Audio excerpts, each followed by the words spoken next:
ઠાકોરો તમારા ઘેર દીકરી દીકરાના વિવાહ હોય એ મારી ચામુંડના ઘેર વિવાહ જેવો દાડો મળ્યો છે.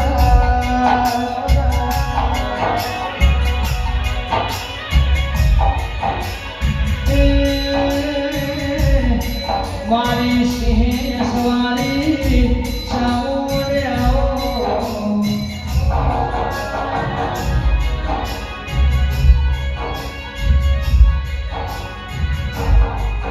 અરે મારા સુખ દુઃખના ભાગીદાર આવો.